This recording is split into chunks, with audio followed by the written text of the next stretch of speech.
My name is Elle, and I'm a transgender woman talking about the intersection between secrets, religion, and being trans.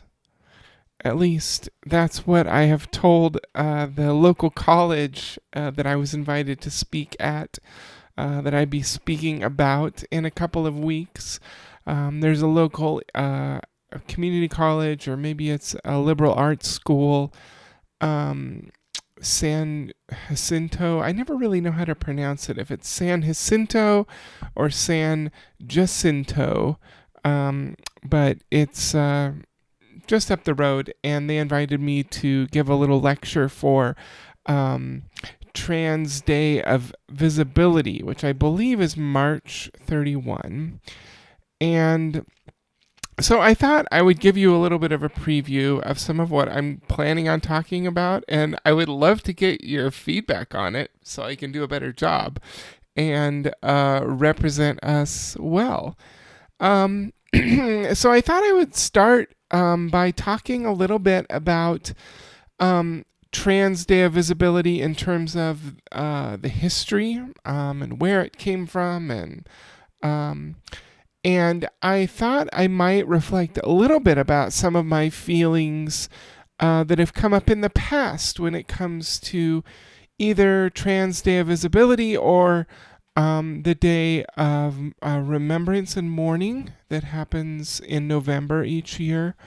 Um, for a lot of my life, you all know this, that I was a pastor for many years, a Christian pastor in a conservative denomination. And in the denomination that I was a part of, it wasn't even safe to say that you had affirming theology. So, like, if I as a pastor said, like publicly from the stage or in a sermon or whatever, that I believed that it wasn't wrong to be gay or to be trans or whatever, which is what I believed, um, I would face a lot of criticism, probably get relegated to a different church, maybe lose my job altogether, maybe even lose my ordination and credentialing, which is what eventually happened when I came out as trans. But it was not a safe place at all. So, let alone a safe place for queer people, it was not a place for even for like queer allies or people who like queer people.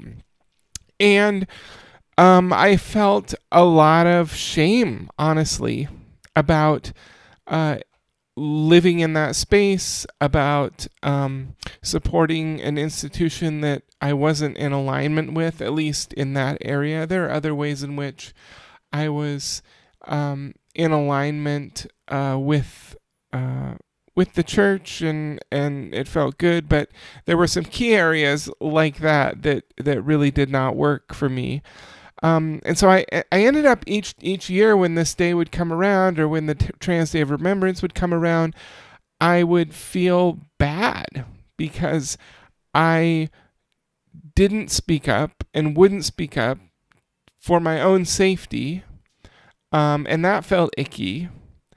Uh, and also, I wasn't speaking up for this group of people that I was one of, although I don't think I fully knew that at the time. As kind of we've talked about, I think it was a little bit more muddy.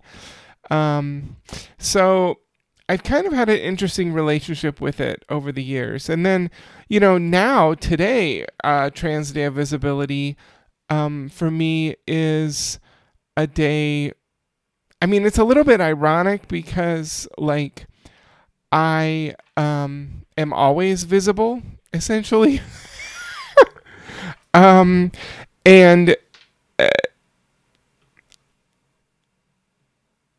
I don't really have a choice but to be visible and to be visibly trans. That's kind of how it goes and how it works for me. And as I've talked about, being a visibly trans person is not always the most wonderful thing in the world. And pretty much every time when I'm out in public, when I go shopping, like tonight, I went to Barnes and Noble and picked myself up a new journal book. And that's when I'm just out and around. Like, I'm thinking about if I'm safe, if people are talking nasty about me, whatever. Like, it's something that's consistently on my mind.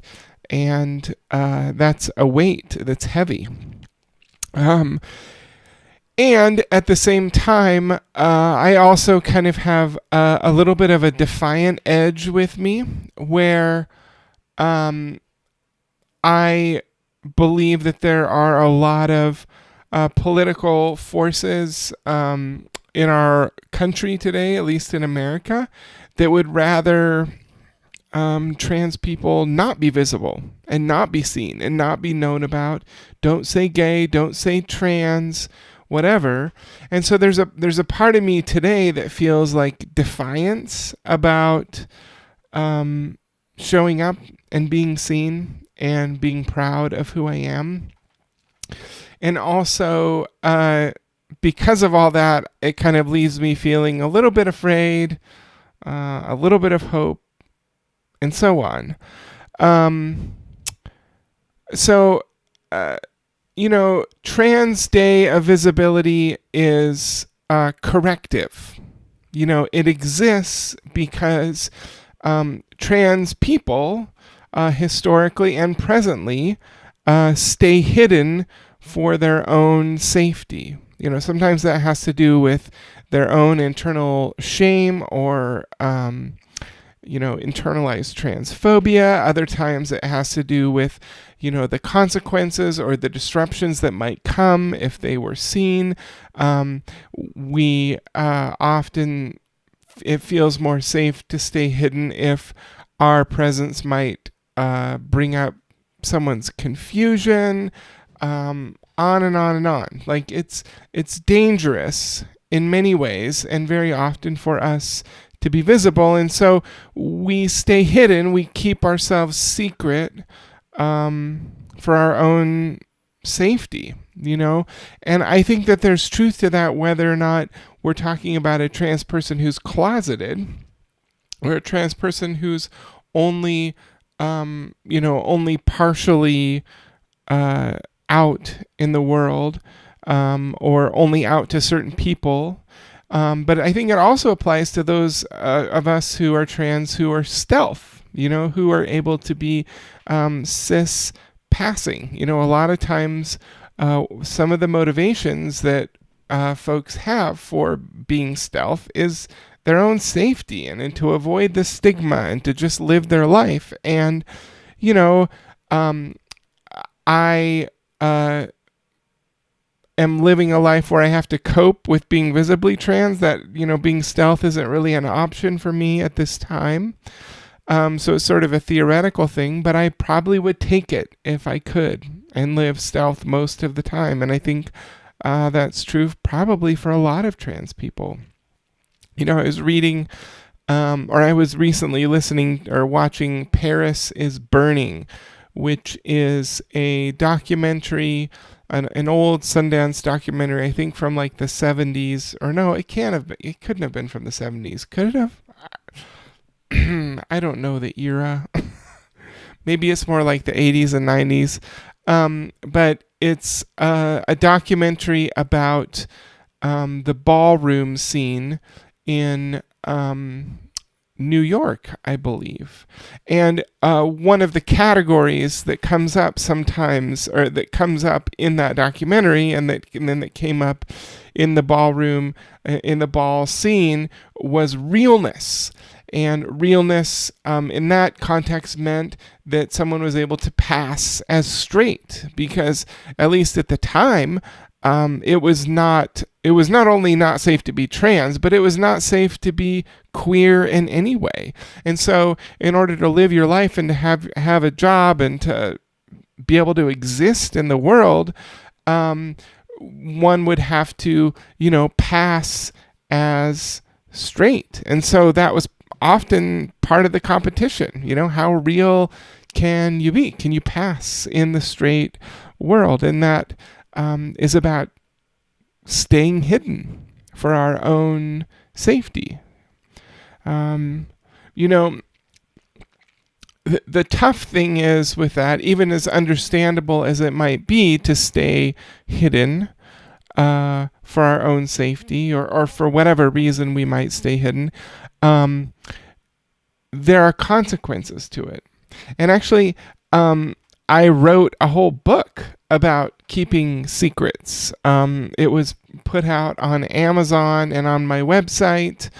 Um, about 2 summers ago. It was right before I came out publicly. I published this book on keeping secrets and, like essentially the benefits and the drawbacks of keeping secrets. And it's under my birth name, Chris Lowen. And, I may someday do a revised edition in my voice, in Elle's voice, because I'm kind of absent from the book. As I was writing it, Elle, or me, or the fact that I was trans, felt for me a lot like the elephant in the room. It was something I thought of all the time as I was putting it together, and it, of course, was not something that was mentioned in the book, because even asking the question in the context of church ministry that I was in put everything at risk.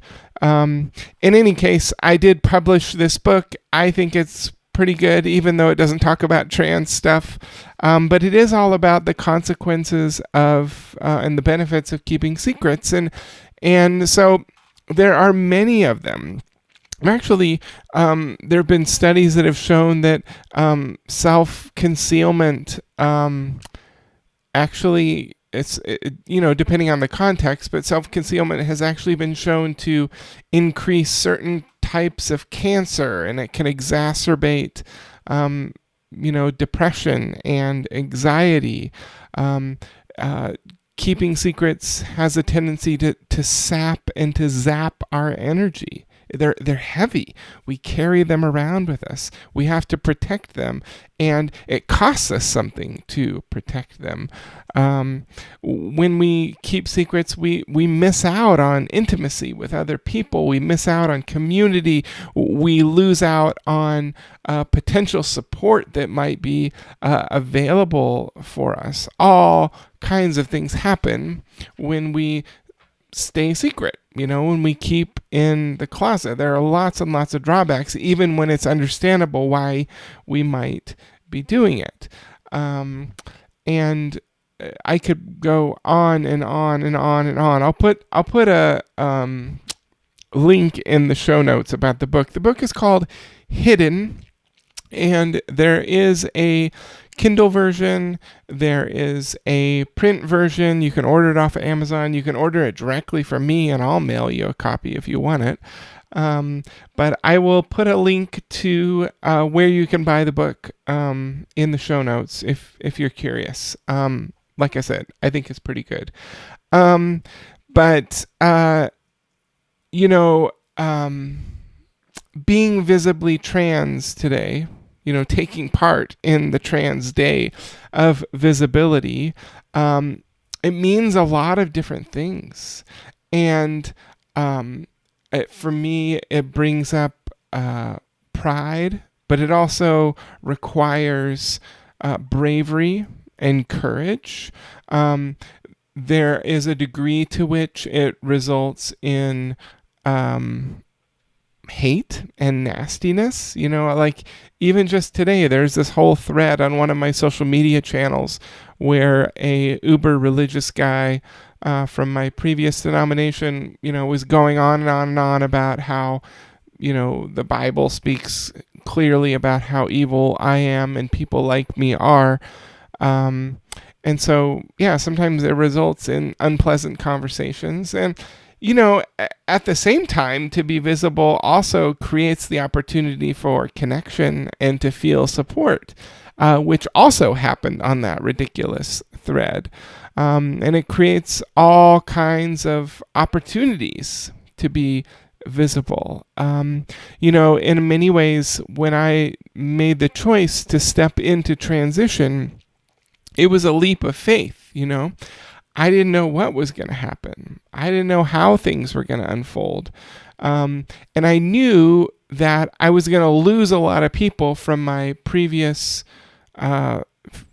from my previous work, essentially, from the religious communities that I led. Now, I have a lot of friends from those communities, and part of the deal, and you've heard me talk about this, part of the deal with your pastor is that it's a totalizing social system. And so it was a leap of faith. And so to come out for me and to be visibly trans meant, okay, I'm going to lose a lot of people, but trusting that I'm going to gain a lot. I kind of feel like I even talked to some about that last week in terms of grieving the things that we lose when we transition. And, it's interesting because being visibly trans today, it might mean being courageous. It might result in criticism. It might create the opportunity for connection. But those, what being visibly trans means has changed over time. It was different even in 2015, 7 years ago, or 8 years ago.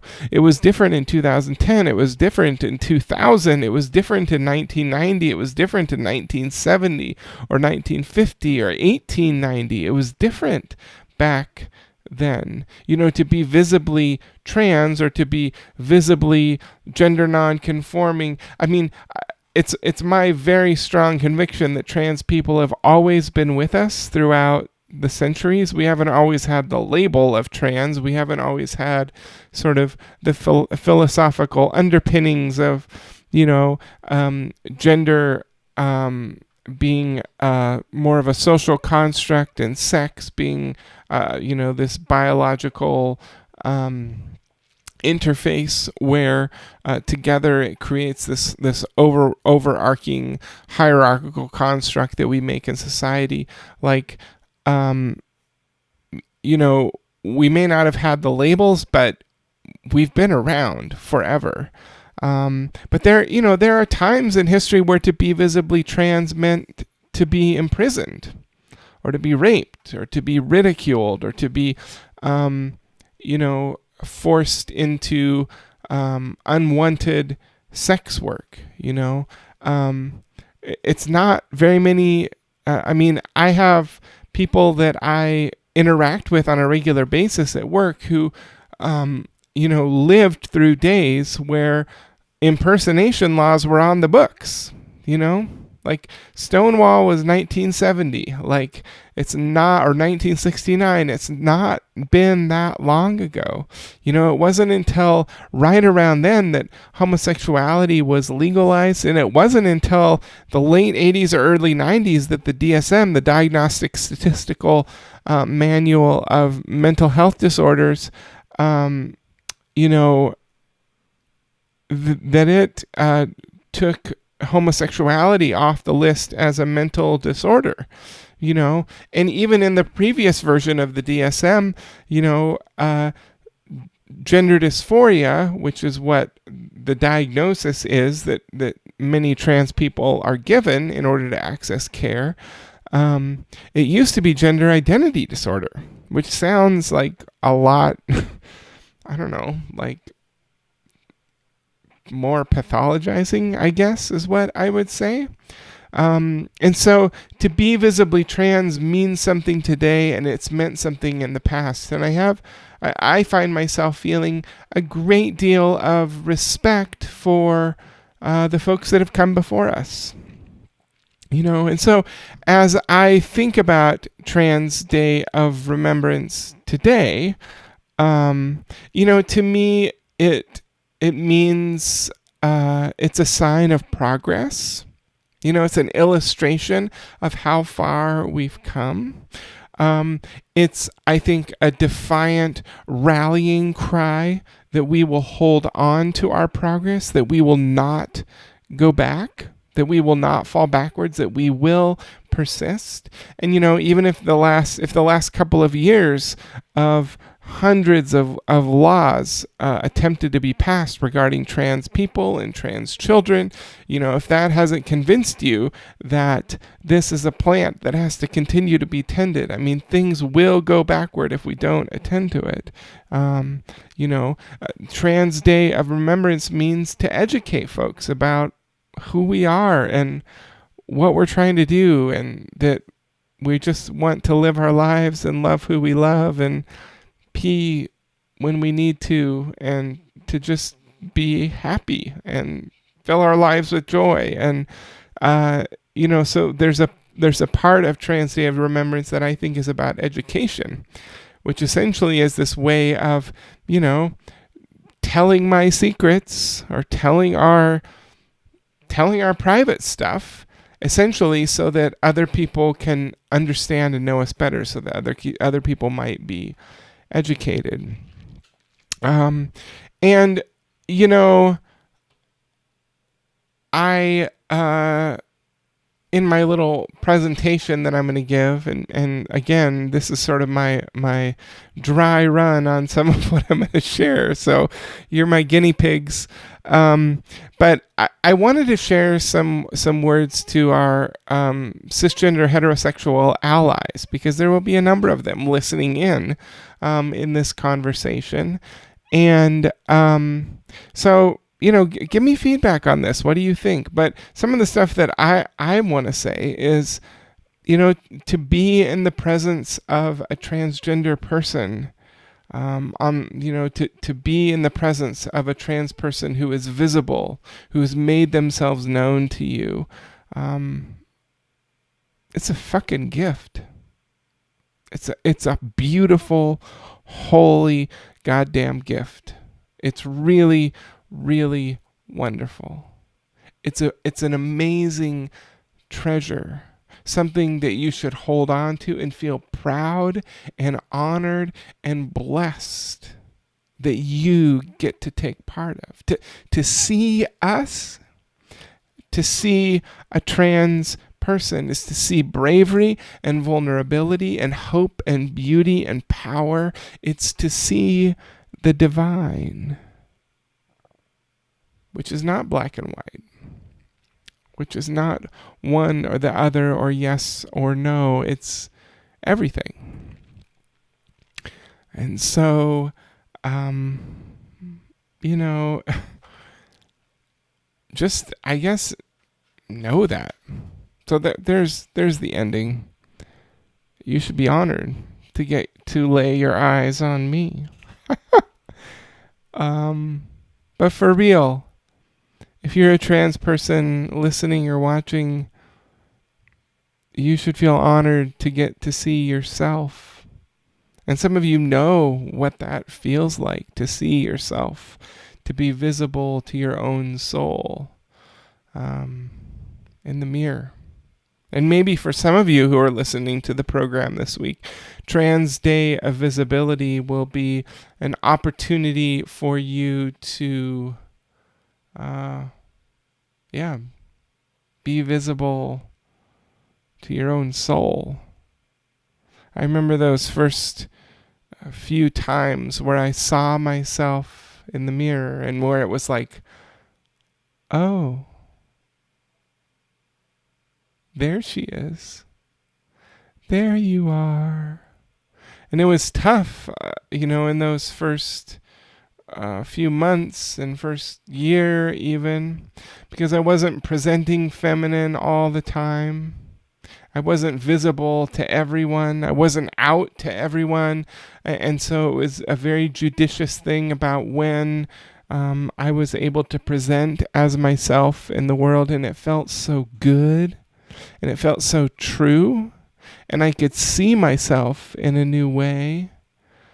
And then I would go back to the way that I'd always been known, essentially going back to hiding, And so, I guess my hope is that if for you, you're not really sure if you're a trans person to be visible at all, or you're not really in a place to be visible, I hope that you know that you are brave and you are loved and you are holy and you have no obligation and you owe nothing to us or the trans community other than to love and to take care of yourself.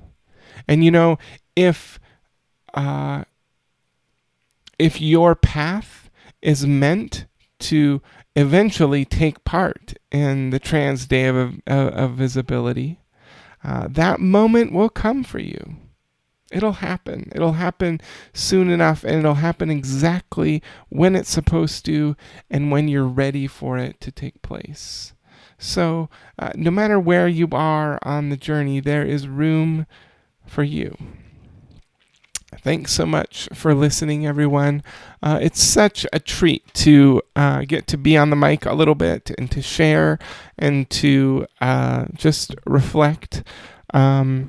We will get together in another week. I was thinking about maybe one of these days doing some kind of YouTube, maybe a YouTube live session, or some kind of question and answer, or I don't know, maybe poll the community. I'm not really sure. All kinds of ideas about the program, but as it is, my name is Elle, and I am a transgender woman talking. And I've been talking about secrets and being visible and about the beauty of being a trans person. And I'll be back with you in a week. Thanks for your reviews and your emails as always. Take it easy.